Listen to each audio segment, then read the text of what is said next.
Hello children, how are you all? I welcome you all to 9th standard first language English class. Children, I hope you are ready with your writing materials and your textbook. Now children, let's begin our class with a warm-up activity. Now, here we have a quiz. It's called The First. Here are few women who are first in achieving something in the pages of history. You need to tell their names. Are you ready for the quiz, children? So, shall we start? Yes. So, here comes your first question, children. Who is the first IPS officer of India?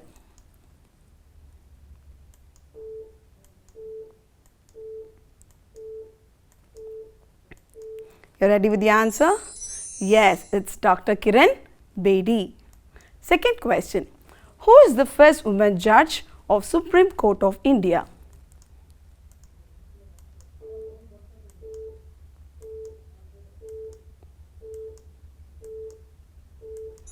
The answer is Justice Fatima Bibi. Next question. Who is the first woman president of UN General Assembly?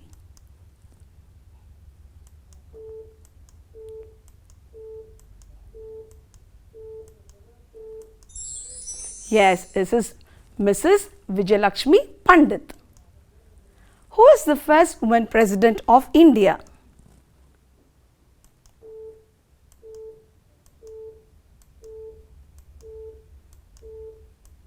Yeah, the answer is Srimati Pratibha Patil.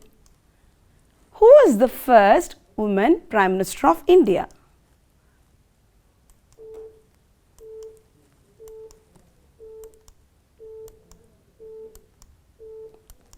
The answer is Srimati Indira Gandhi. Who is the first woman governor in India?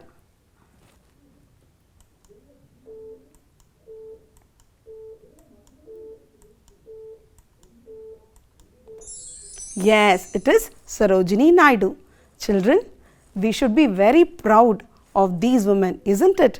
And children, congratulations to all those who have answered all these questions correctly, children. Now children, let's match. Now what is that you have to match? Here, look at these pictures, children. Can you see these pictures here? Yes? Now, I will give you certain advices. So, you have to match these pictures with these advices. Study well, don't waste time. You're always working, take some rest. Play well, don't worry about the results. Take the medicine on time. Children, are you matching these? Yes, I hope you have done it. Now, let's check your answer. Yes, if a person is working so much, what do we say?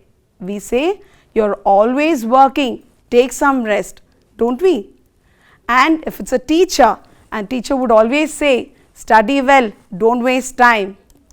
And if it's a doctor, she would advise a patient like this, take the medicine on time. And if you're a sports person, you would say, play well, don't worry about the results, isn't it? So, these are some of the advices that we come across in our daily life, isn't it?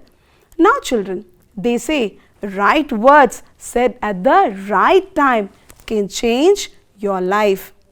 Isn't this beautiful wordings, children? Yes. In today's lesson 2, the narrator is sharing the best advice received at the right time. Now, you must be wondering, who is this person and what is the advice the person got? From whom did the person get this advice and how did it change that person's life? Isn't it, children? Yes. Now, for that we will have to read the lesson. Unit 1, Prose. The best advice I ever had, by Mrs. Vijayalakshmi Pandit. This lesson is an article written by Mrs. Vijayalakshmi Pandit, one of Pandit Jawaharlal Nehru's sisters. Okay, so Vijayalakshmi Pandit is the sister of Jawaharlal Nehru. and she wrote it for the Reader's Digest, a monthly magazine, when she was the High Commissioner for India in United Kingdom.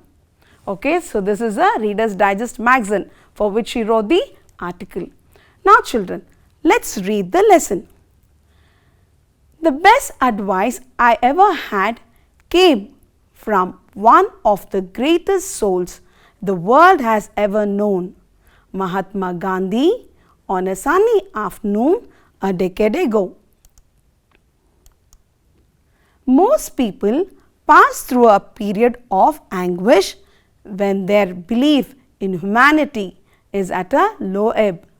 I was in such a period. My husband had recently died. My deep sorrow over his loss was followed by the humiliating realization that in the eyes of Indian law, I had no individual existence. Along with the other Indian women, I had participated for years with men in the national struggle for freedom, working and suffering side by side with them until it had finally been achieved. Yet, in law, we women were still recognized only through our relationship to men. Now, as a widow without a son, I was not entitled to any share of the family property, nor were my two daughters. I resented this galling position. I was bitter towards those members of my family who supported this antiquated law. At this time, I went to pay my respects to Gandhiji and say goodbye before leaving for America to take part in a conference. After our talk, he asked, "Have you made peace with your relatives?" I was amazed that he would take sides against me. "I have not quarrelled with anyone," I replied, "but I refuse to have anything to do with those who take advantage of an outworn law to create a difficult and humiliating situation for me." Gandhiji looked out of the window for a moment. Then he turned to me and smiled and said, "You will go and say goodbye because courtesy and decency demands this. In India, we still attach importance to these things." "No," I declared, "not even to please you will I go to those who wish to harm me."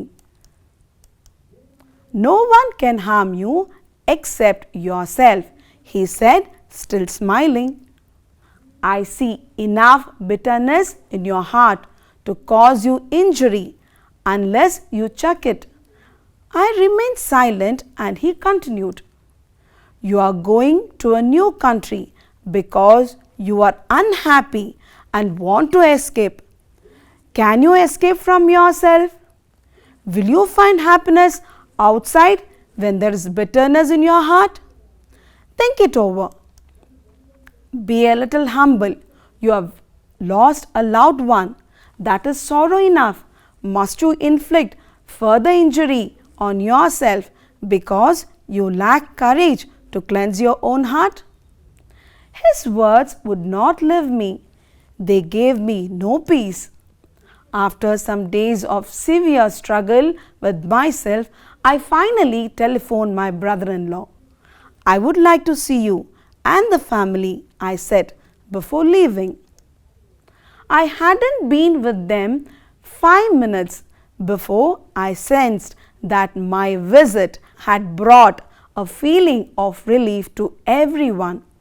I told them of my plans and asked for their good wishes before starting on this new stage of my life. The effect on me was miraculous. I felt as if a great burden had been lifted and I was free to be myself. This small gesture was the beginning of a significant change in me. A year and a half later, I was in New York as a leader of the Indian delegation to the United Nations. Important to us was India's complaint regarding the treatment of people of Indian origin in South Africa. Harsh things were said by both sides. I resented the manner in which my opponents made personal attacks harmful to India's prestige and to mine. I struck back with the same sharp weapon. Then, after a distressing duel of words, suddenly thought of Gandhiji. Would he approve?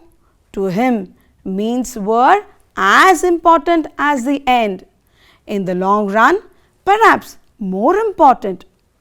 What if we succeeded in getting our resolution passed by questionable acts that injured our self-respect? Before going to bed that night, I resolved that come what might, no word of mine would be lightly used in the UN. From then on, I lifted the debate back to where it belonged, refusing to retaliate to personal attacks or to score a cheap point. Our opponents met us on the new level, and from then we argued the case on its merits.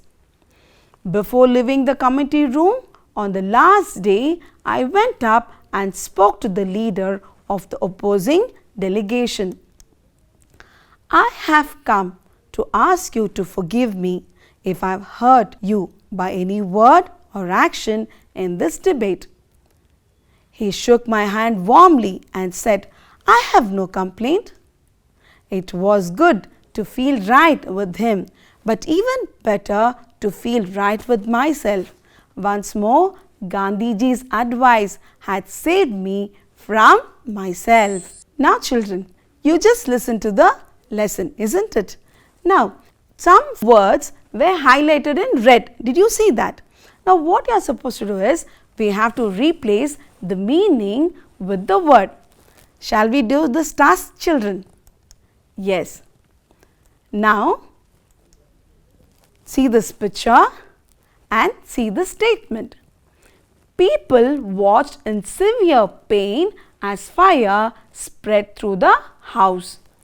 Now, I'll give you the option. The option are happiness, excitement and anguish. So, you need to replace severe pain with these three options. So, which one do you think is the right word? Yes? Have you decided? Yes, children, it is anguish. So, the meaning of anguish is severe mental pain or suffering. So, you can rewrite the sentence this way. People watched in anguish as fire spread through the house. Now, let's go to this picture.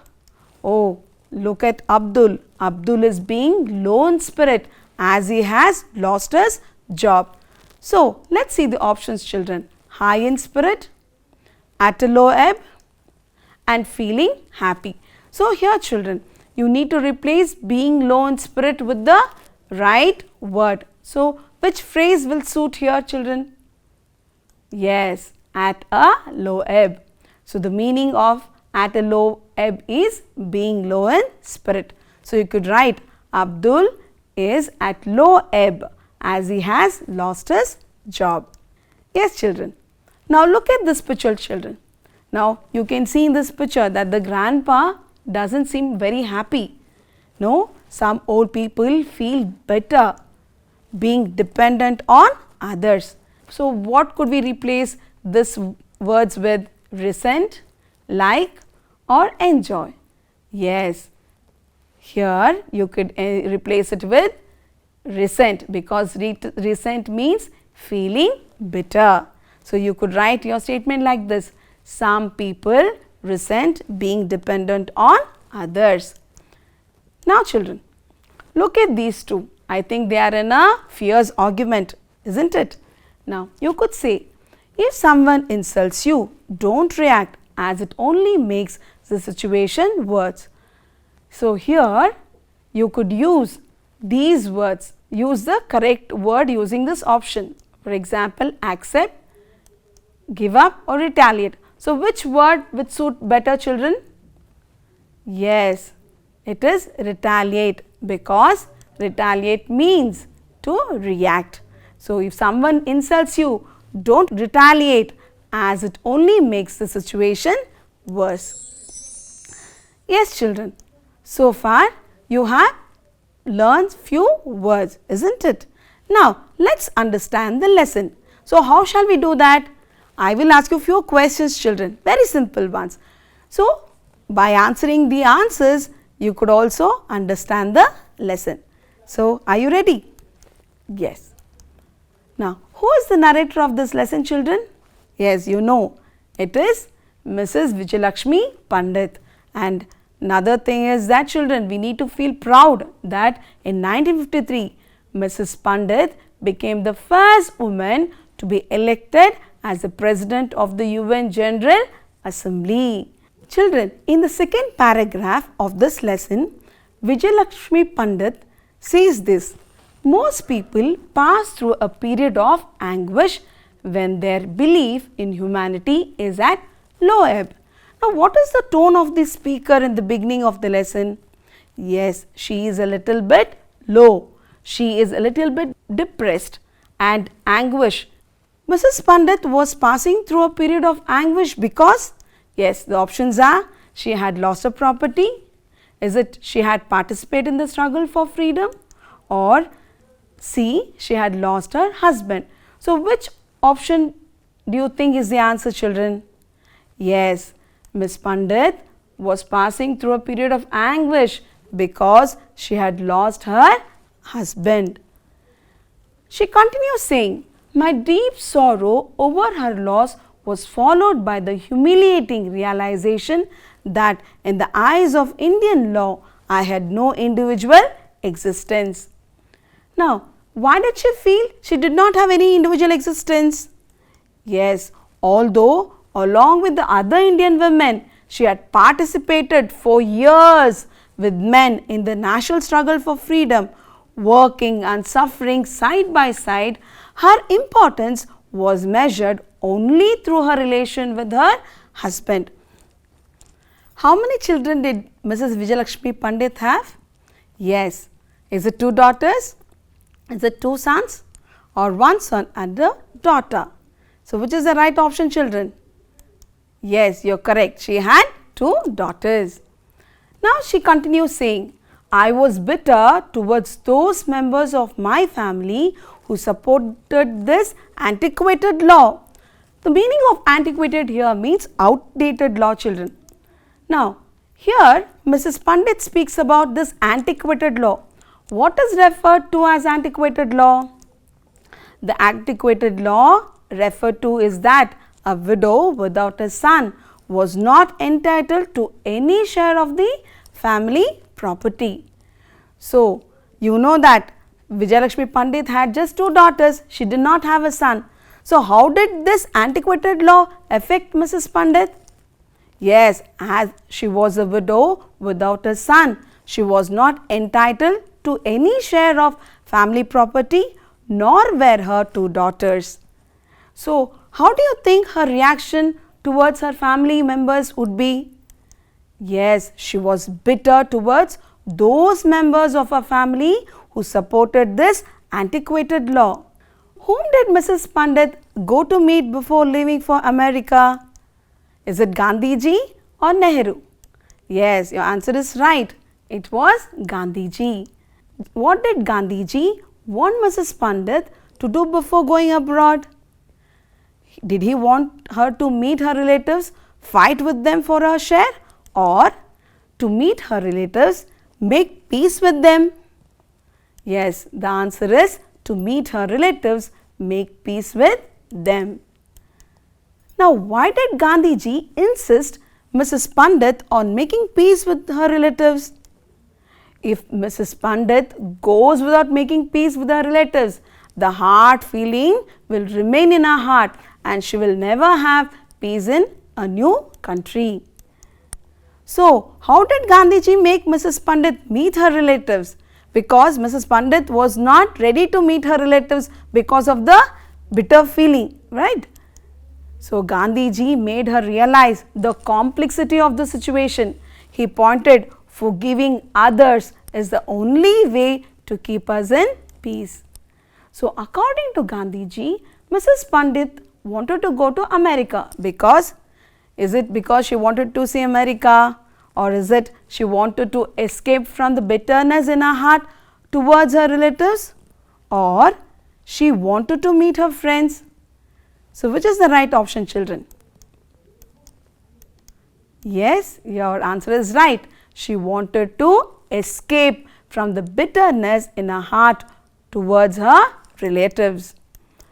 Now, how did Mrs. Pandit feel when she met her relatives, or how did Gandhiji's advice help her? Now, after hearing the advice of Gandhiji, she phoned her brother-in-law. She sensed that her visit had brought a feeling of relief to everyone. So, the effect on her was miraculous. She felt as if a great burden had been lifted and she was free to be herself. So, children, see here, forgive people in your life, even those who are not sorry for their action. Holding on to anger only hurts you, not them. If you have any grudge towards your friends, now text them or call them after this class and tell them you are sorry, and you can patch up and you can also ease your burden of your heart. Now, all this time we saw the first part of the story. Now, let's move on to the second part of the story, where Mrs. Pandit goes to New York in America. So, she went there as the leader of the Indian delegation to the United Nations to discuss about India's complaint regarding the treatment of people of Indian origin in South Africa. So, how did the discussion go on in the delegation? See, harsh things were said by both sides. She resented the manner in which her opponents had made personal attacks harmful to India's prestige and to herself. She struck back with the same sharp weapon. What thoughts came to Mrs. Pandit? Mrs. Pandit suddenly thought of Gandhiji. She felt that he would never approve of her way of retaliation. For him, means had to be as good as the end. So, what do you mean by this, children? Means are as important as end. So, what is the meaning of this statement? Yes, see children, the path which we choose to fight a problem is more important than our results. What changes did Mrs. Pandit make in her debate after she thought of Gandhiji? Yes, she resolved that come what might, she refused to retaliate to personal attacks or score a cheap point. So, how did the opponents change their arguments? So, the opponents met them on the new level. They did not make personal remarks, and from then on they argued the case on its merits. So, what did Mrs. Pandit say before leaving the committee room on the last day to the leader of the opposing delegation? So, she said she was there to ask forgiveness if she had hurt him by any word or action in that debate. What was the response of the leader of the opposing delegation? So, he shook Mrs. Pandit's hand and said he had no complaint. So, it was good to feel right with him, but even better to feel right with myself. So, this was said by Mrs. Pandit. So, what does the statement mean, children? So, it means that Mrs. Pandit had not only made peace with the opponent, but with herself too. They parted with a clean heart. Now, Mrs. Pandit recollected the advice of Gandhiji often. What was his advice? Yes, the advice was not to do anything that injures our self-respect and to be humble, and that no one can harm us except ourselves. Now, let's move on to a few grammar items, children. Do you know that, children, as people, we can put on costumes or wear masks to dress up like someone else. See, here he is dressed up like a Spider-Man and he is a Superman. You can see here there is a Shiva and Hanuman, and we could also dress up like a fairy, isn't it? Yes, just like these, words too can take different form. For example, the realization of our ability to solve our real problems helps us to really realize our true nature. Now you can see how the word real has taken different form. Here realization has become a noun because it's naming a feeling. Now, and real is an adjective because it's describing problem. Really is an adverb and realize is a verb. Now children, so we often change the form of nouns from other parts of speech, most commonly from the verb, adjective and with the help of the suffix. Now, if you are thinking how to form nouns with verbs and adjectives, come, I will tell you. So, let us take the noun and let us also take suffix and let us take the verb. Now, let us form nouns with verb and suffix. Now, look at this word allow, it is a verb. Now, let us add suffix ance.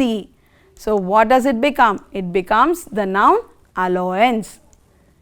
Achieve is a verb, let us add suffix to it ment. Now, it has become achievement. Now, see here, let us take the word express and let us add suffix to it. Now, it has formed a new word expression. Now, I have brought my birdie here. So, write down these words, children: react, free, enter, continue and treat. Now, the bird has shown you certain verbs.